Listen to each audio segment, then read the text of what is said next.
Kia ora koutou, ko Nathan Kahu Pātiti Pōhio Takaingoa. Like Joe before me, I'm from Tuahiwi, and on my grandfather's side, and on my grandmother's side, I'm from Ngāti Wheke over at Rapaki. I have come to be in this position of being an assistant curator at Christchurch Art Gallery, and I've been figuring out how that all kind of comes about, because I'm also not a person who is academically trained in the field. I can only really pinpoint it to two things. Firstly, my grandmother, who was a self-taught artist, and secondly, the fact that I became a father, and I had to seek employment, and I'm kind of playing things down a bit, but probably if I can offer any one single concept for you, as the others have done so well, I would say I would offer up determination. I'm a very determined person, and I'm also quite a sensitive person, and as an artist, with those combinations, you become very good at problem solving.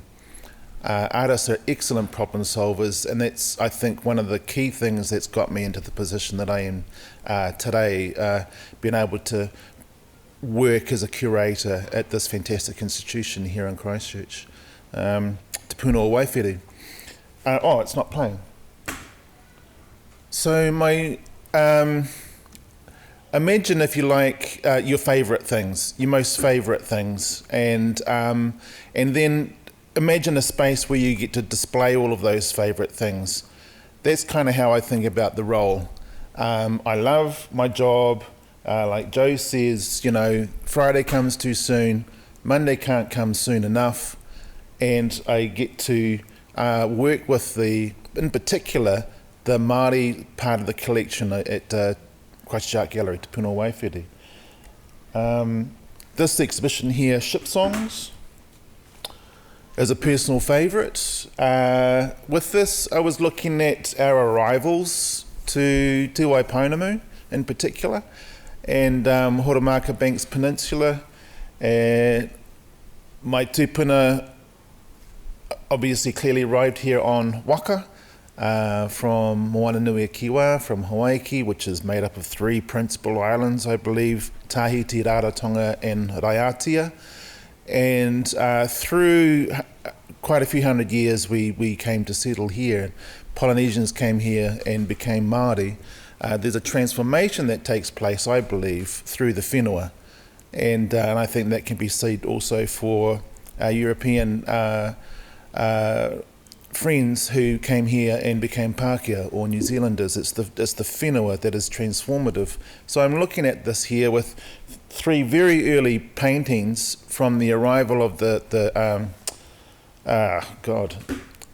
Queen Charlotte, I think it was, and those are paintings by some of Christchurch's first arrivals. Fitzgerald is one, and on the other side are Mark Adams' photographs of Waka as presented by my tūpuna at some of our Otago, Maire Whenua and Takiroa sites where pigment on rock drawings were made hundreds of years ago.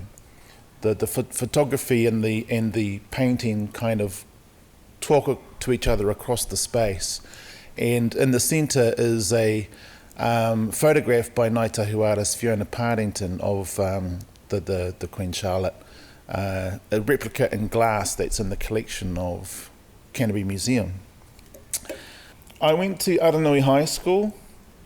A lot of my friends at school were not very interested in education. That was probably my first point of determination. On seeing what they were getting into, I was determined to get out of Aranui and never go back. I feel very different about that these days. I've moved back that way. I've bought a house out that way, and I'm quite happy to be back in my old neighbourhood. But for a moment in my life, I had to get away, and I came in to live in the CBD and lived with artists, musicians, poets, bohemians, I guess, and I went off to university and studied fine arts. Oh, and I've got 5 minutes. And I got a degree in fine arts and film. I felt fantastic in that when I graduated in fine arts, I had also secured a Creative New Zealand grant of $14,000 to make a documentary. So I made a film about one of our senior filmmakers in the alternate scene in Christchurch, Richie Venus. And from there, I started to learn that I didn't want to be a filmmaker. I wanted to just be an artist because I had too many ideas going on in my head, and filmmaking's too slow. With every film, you spend about 2 years on a project. I've got far too many ideas for that kind of time on one thing. And so I went off to be an artist. Some years later, I'll track forward, and I became a father.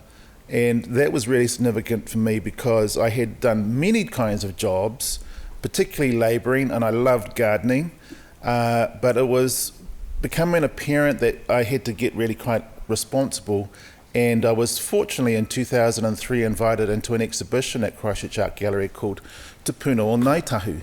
And while going to my meetings for that, I also asked if I could get a technician's job.